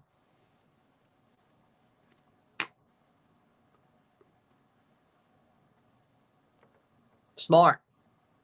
Called it Mario Kart World. That's a Mario Kart game, not a Mario Party game. Different series. 54th minute.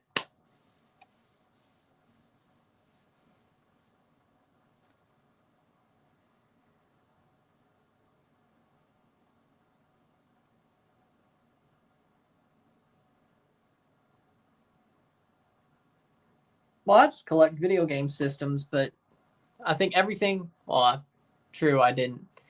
But so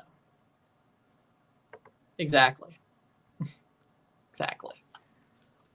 I still have like a half finished video game collection system collection, and some lights have went out at Vancouver Stadium. They started off a freaking light show accidentally. Oh no! Oh no! The lights.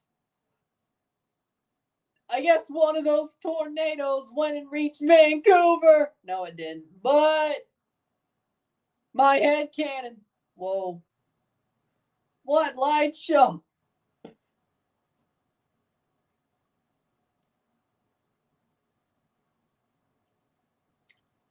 There was more power outages at Vancouver Stadium than my house.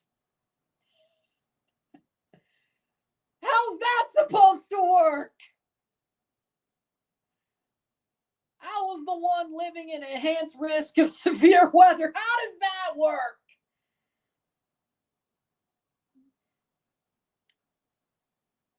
I'm the one who should have got a power outage. How does that work? Pete CONCACAF. Well, it wasn't totally. That was weird. Corner for Vancouver. That's the most exciting thing that's happened this week in football matches. I can't say completely. Speaking of severe weather, I can't say completely the craziest thing that's happened. But football-wise, yes. CONCACAF-wise, yes.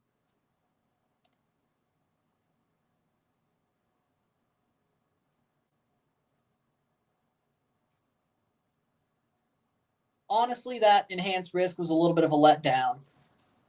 It would be 10:30. The game starts at 10:30 Miami LAFC. 10:30. So 10:38. So basically as soon as this game's over.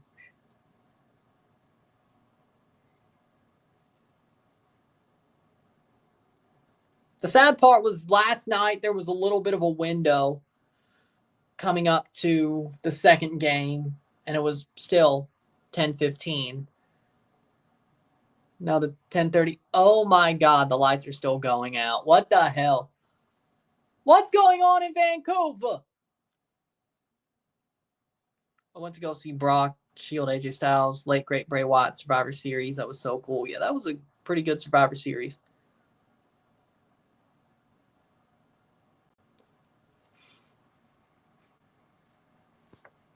Pete CONCACAF. Like, that was the most interesting thing that's happened all week in CONCACAF. I mean, the severe weather definitely was interesting. It was a bust, but it was interesting. Well, for me, it was a bust. Which is a good thing, because I had to be live tonight. So that's a good thing for me. Now, if you're in Memphis, Arkansas, northern Mississippi, Indiana, you're getting hammered, which that kind of goes exactly along the lines of the risk outlook, the convective outlook. But thank God, huh? I mean, we were still under a hatch 10% tornado risk. Like, the ingredients were there. So the fail mode, at least around here, at least until it got to the moderate risk, which was about a county over, the fail mode worked, which is why I'm here.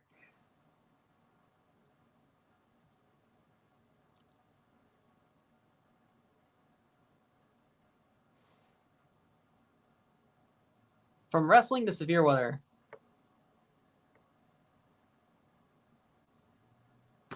Cross in, save by Padilla.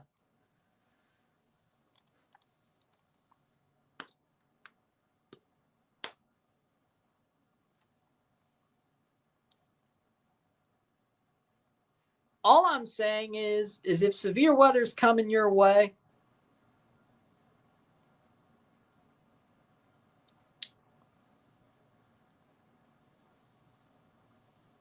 it's good that I know my stuff. Definitely would be helpful. Speaking of, remember those community tab tropical updates I was doing last summer during the hurricane season? I'll be doing those again. Knowing that there's a lot of people on this channel who live in Central America, Mexico, and the Caribbean. Not so sure about the Gulf Coast, but I know there's a pretty sizable amount of people who live in very hurricane-prone regions. So since I know my stuff about hurricanes, I'm a hurricane expert and severe weather expert. But since I know my stuff, I might as well, right? It's like I did last year. It's helpful. So yes, when mid-May comes around, don't be surprised when those start up again. Hell, who knows? Maybe an early season storm happens this month, or a preseason storm happens this month too. Who knows? I mean, we're pretty much in that time of year where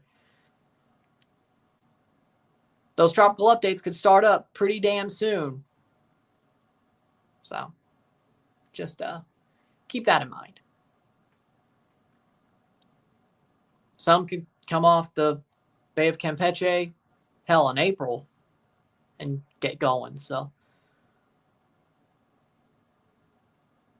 there's been some March storms. There's been some January storms. But about April, mid-April, May, you could see early season storms there. And then June, of course, is the start of hurricane season. But about mid-May. Prizo's coming off. Emmanuel Sabi and Jaden Nelson are coming on for Vancouver. Prizo for Sabi and Jaden Nelson's coming on for Ali Ahmed. 61st minute. So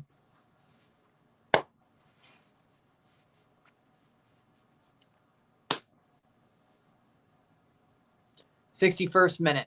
So just saying that since we're already on the topic.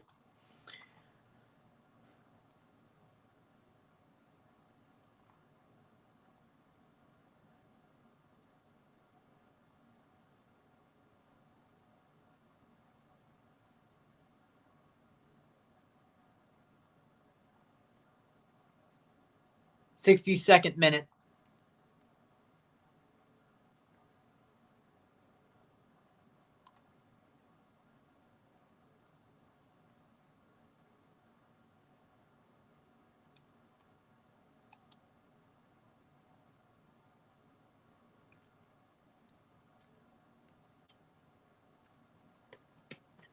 And that's going to be wide goal kick for Padilla, 62nd minute.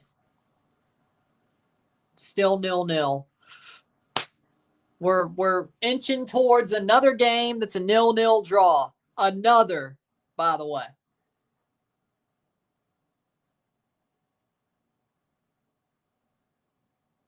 '62nd minute.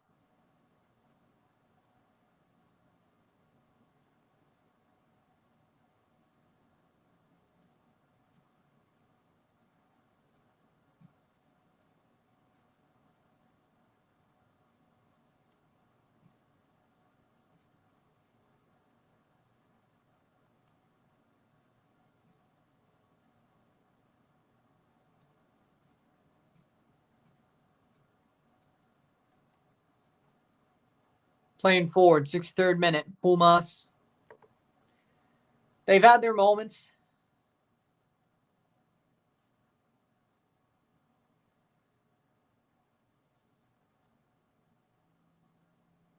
Nil-nil. 0-0. Playing forward, Pumas.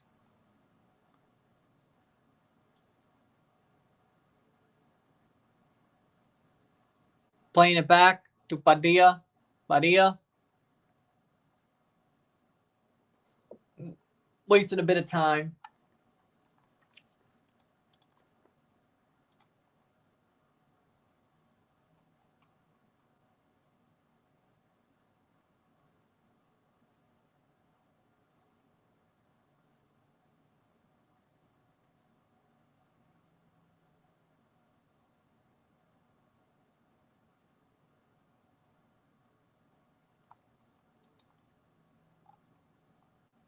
Playing forward, Pumas. Attacking. Cross. Carrasquilla. Oh! It gets all the way through and cleared by Vancouver.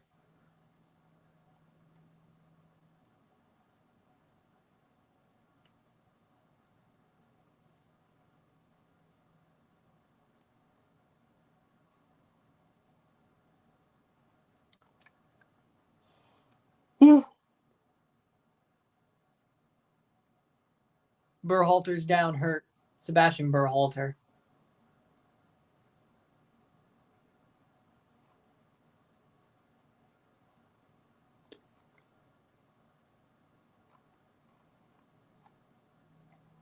Damn.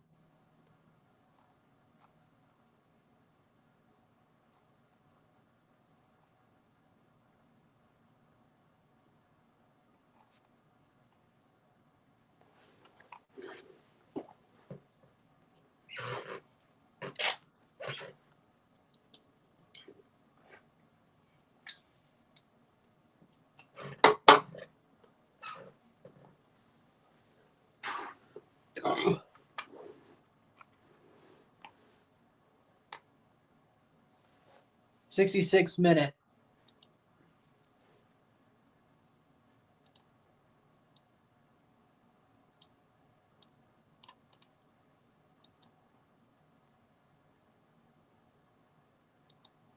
Playing forward, 66 minute. 0-0. Another draw as it stands.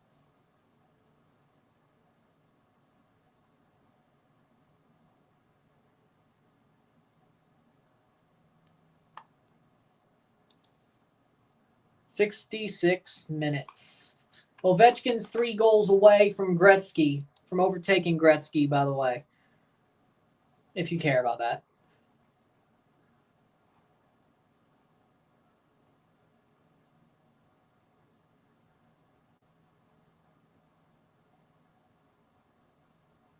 '67th minute.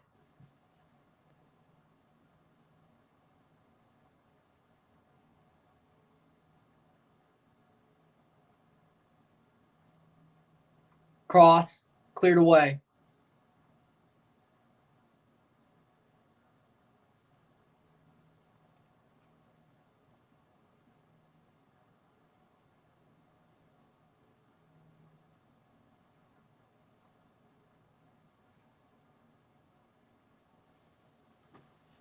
'67th minute.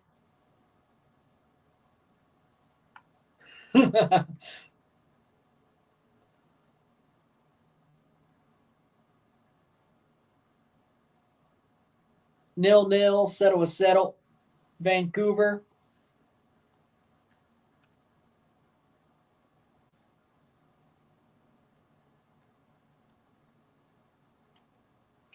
Jaden Nelson running down. Cross in. Out for a goal kick. And another power outage.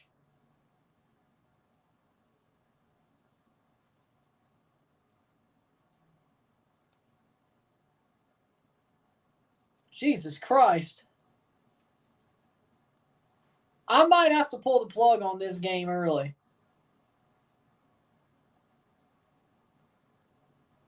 Lights are out. Thoughts of Switch 2 release.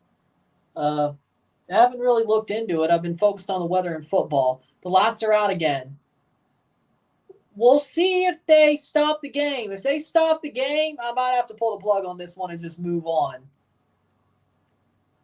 to the next stream. I might have to.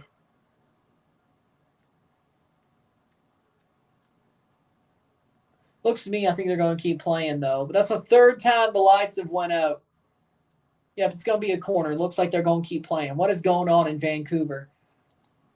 I have no idea. When I was focused on the weather, I meant the Midwest severe weather.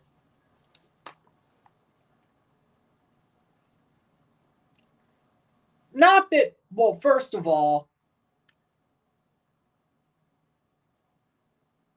I was in the middle of that risk. Second of all, it was a high-risk day anyway. So, do with that what you will. I didn't hear anything about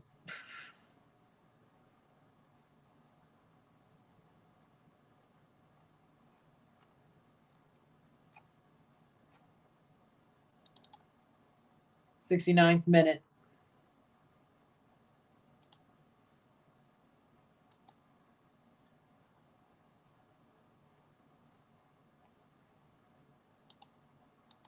Damn. A warehouse collapse in Brownsburg, Indiana on Wednesday after a tornado hit the building. Damn.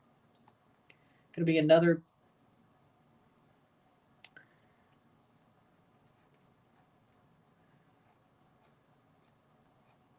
I wonder if that's another Amazon warehouse.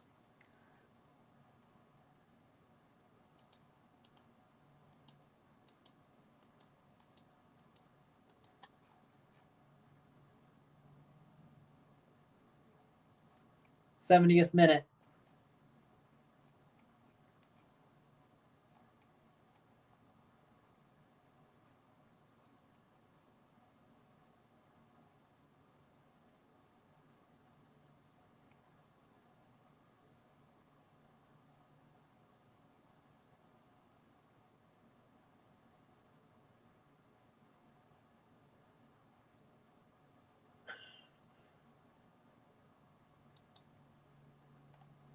Shot!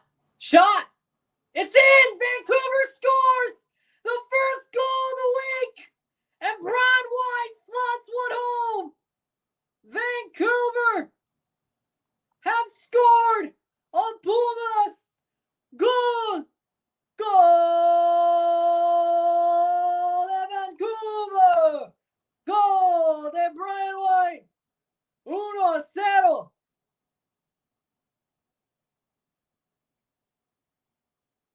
That is the first goal scored of the week. Brian White. Who else? Who else but Brian White? Off the free kick, off the corner. Either way, it was crazy. Bounces around the box off the corner, and somehow it just falls into position. Now, there ain't no way that's offside unless there's goalie interference, but I didn't see it. Ball crossed in, shot, Brian White. I think the keeper came out of the net, so how's it? If you're a goalkeeper, tend the goal! 1-0, 73rd minute. Offside. Maybe goalie interference, but it ain't offside. And they punched down Jaden Nelson. Hey, Padilla, if you're a goalie, tend the goal!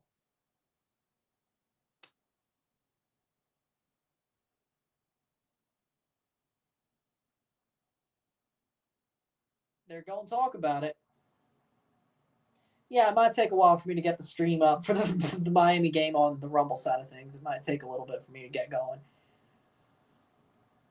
1-0. Man, what if this game ended 0-0 because the offside pulled it back? Oh, Lord. That's got to suck.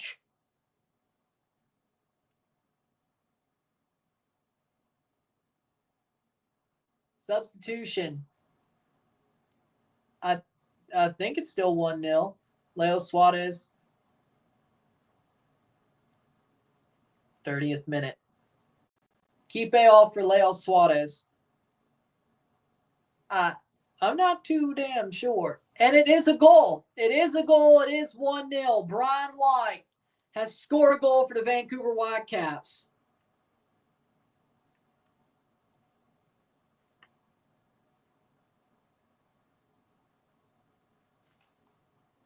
That'll be the 73rd minute. 1-0. 1-0. We finally got a goal. We didn't have to wait for the Miami gang. We got a goal. We got a goal. I think I picked to win the tie coming into the quarterfinals. I did pick Vancouver, which, yeah, I'm not surprised this happened. If Vancouver doesn't allow a goal, they are definitely on the right track. Hell, they beat Monterey while allowing a goal at home and then one on away goal. So if they don't allow anything, they can handle Pumas. They can. 74th minute. Ooh, Daniel Rios is coming on for Vancouver. They scored one more goal on Pumas than they did Toronto. Weird. I could have told you I didn't expect that. I can tell you that much right now. I did not expect that. That they'd score more goals against Pumas than they would Toronto. Toronto allowed less goals against Vancouver than Pumas. Put your heads back down. Bums. You know how bad it makes you look like bums? You know how much you look like a bum? You know how bum it makes you look? When you allow nothing, Toronto doesn't allow a goal against you, and then when you're playing a team who didn't score a goal on Toronto and you get scored on, how much of a bum team do you have to be? That Toronto FC didn't get scored on by Vancouver, but you did. How much of a bum team do you have to be?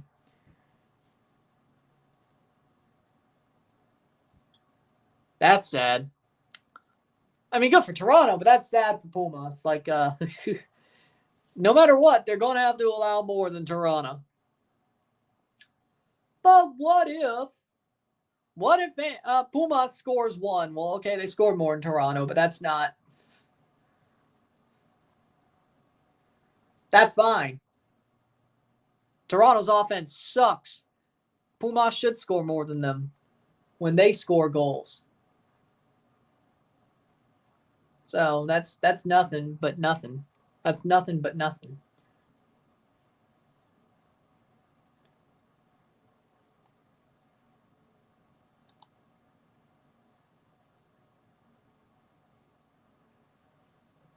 Playing forward, 77th minute. That's going forward. Sabi pushes, plays it forward, and Rios just off the foot. Man, that could have been two. That could have been two.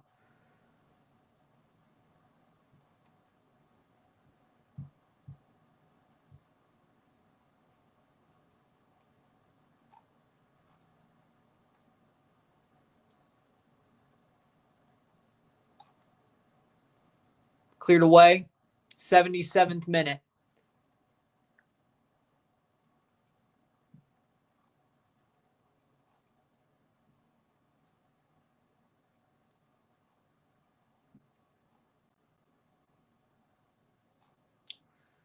One 0.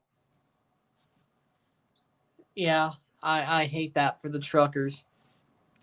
What's going on in Arkansas and Tennessee and such, I hate it for the Truckers. I hate it for the people who live there, but being on the road and you really can't pull off, man, I mean, you kind of have to, but it's hard to find a way to pull off, and you can't really outrun a tornado. I mean, a regular car maybe couldn't, but it's certainly a truck couldn't. It's sad.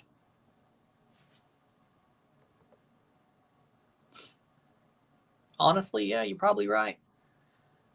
Hey, how's Rebel doing? I wonder how he's doing.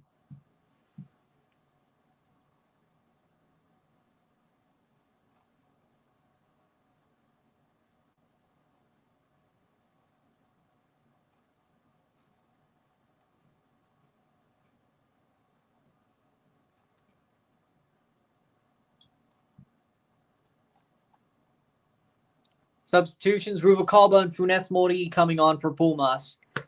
Memote, Ergas is off. for Ruvalcaba, and I'm guessing Funes Mori for Memote, yeah? I would guess.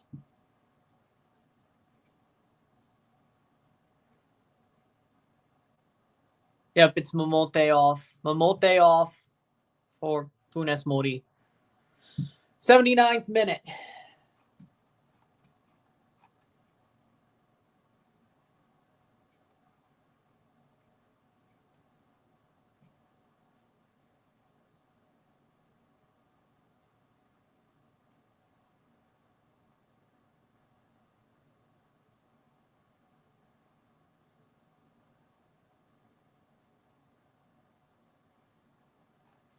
Playing forward. Oh, good tackle.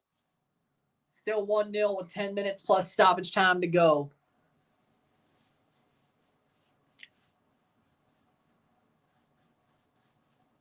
Playing forward. Oh!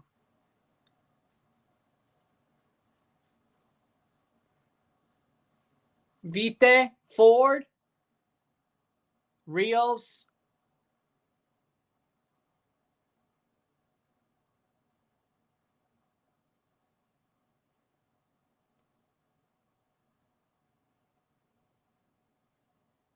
Playing forward. 80th minute.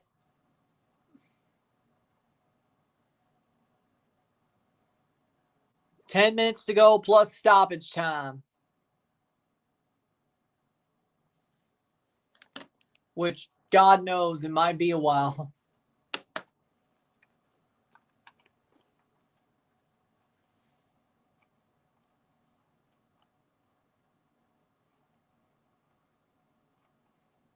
'80th minute.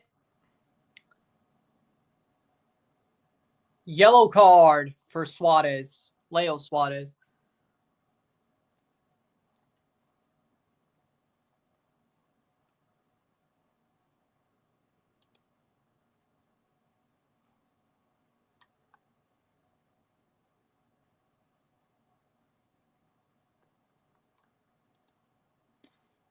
And that's going to be 9 minutes to go plus stoppage time.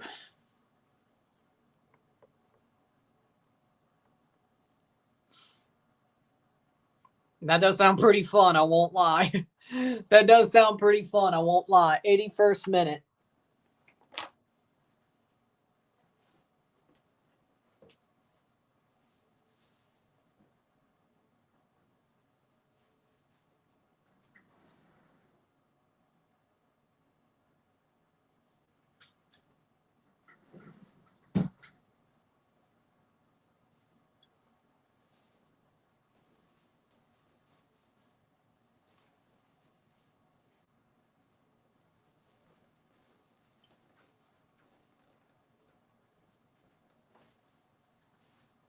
'82nd minute.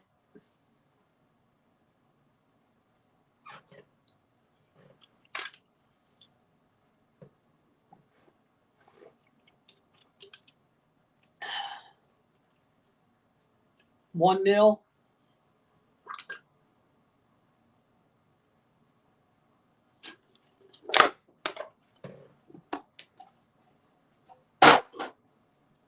Good. Playing forward. 82 minutes.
Good.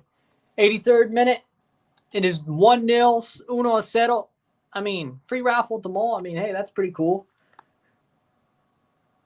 I wouldn't mind it. Shit. That don't sound too bad. Be real, that don't sound too bad. 84th minute.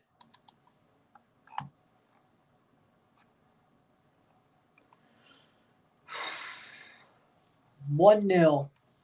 We finally got a goal.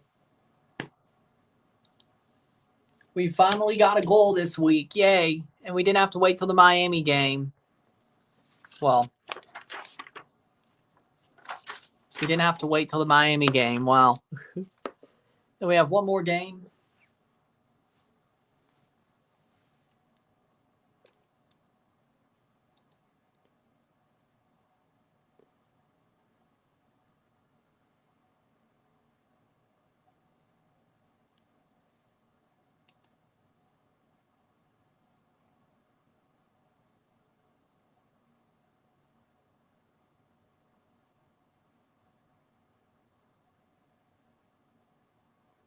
Corner or substitution.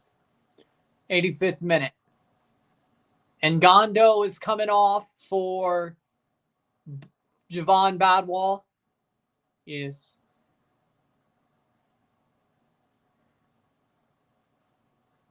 '85th minute. 5 minutes plus stoppage time to go.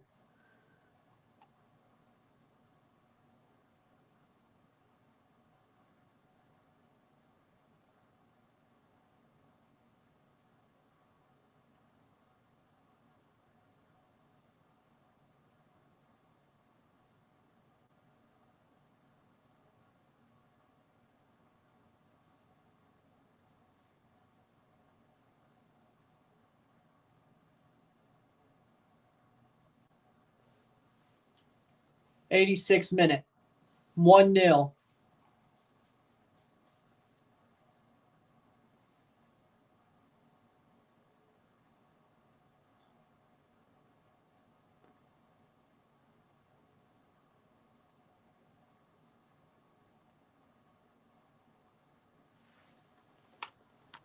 '86th minute.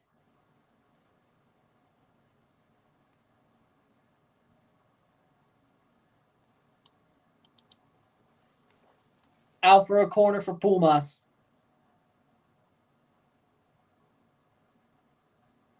86th minute of football being played down in Vancouver, or up in Vancouver, I guess. Miami FC just beat Inter 2. Avolta FC beat LAFC 2. Columbus 2 beat Lexington FC. I mean, that makes sense. Shot, goal! Goal! Pumas! Score a banger! Adalberto Carrasquilla! He may not be that good in Mexico, but he owned MLS. And he's done it again. 1-1. Adalberto Carrasquilla. 1-1.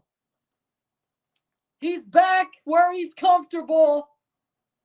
And he gets the goal. A banger for Adalberto Carrasquilla.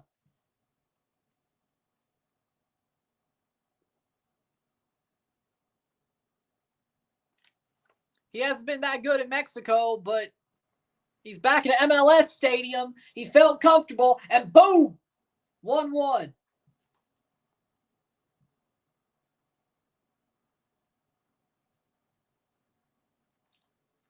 '87 minutes. 1-1.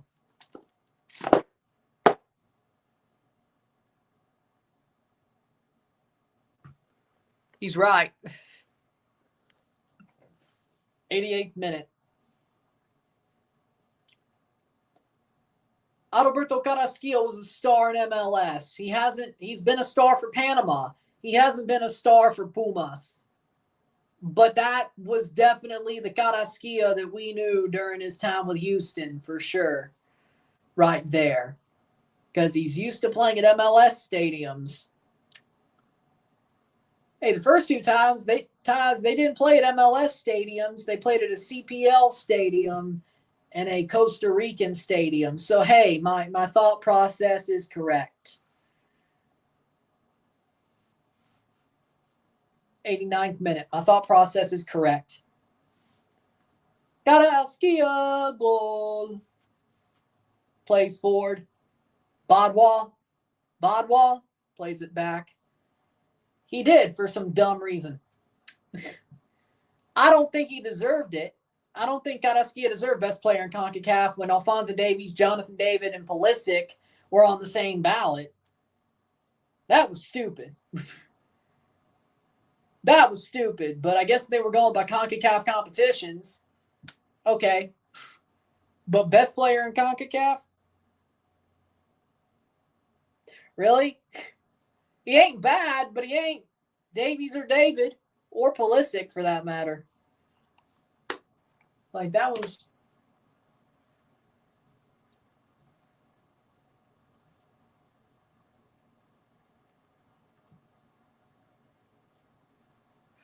something.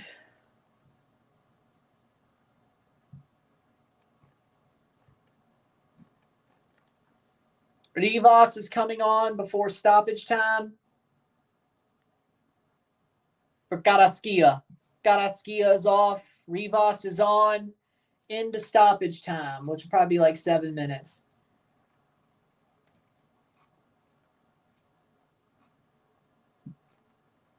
We get another draw, but at least this time, well, who knows? Let's let this play out.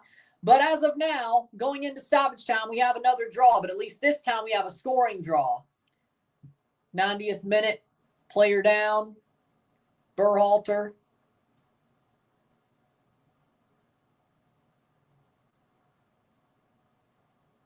Clashed hard, 90th minute. How much stoppage time? 7 minutes. You know what? I'm gonna move on to the next game. I'm gonna get that one set up before. So 1-1. If anything happens, I'll talk about it. But I got to move on to the next game. I got to get the Miami game set up on the Rumble side, of course. It's already set up here, but of course, you know how this works. And well, it is what it is. With that being said, I'll be back. If you like this stream, like it, share, subscribe. You know what it is. Tell your friends. Hit that like button. Hit that subscribe button. Hit that bell notification once subscribe. Send some chats on the live streams. Comment on this video. Put this in playlist. Share with friends and family. All that great stuff. 1-1. And I'll tell you the final result when it's finished. But I got to get the next one up. So sit tight. Be back. I'm Ryan and I'm out. Peace.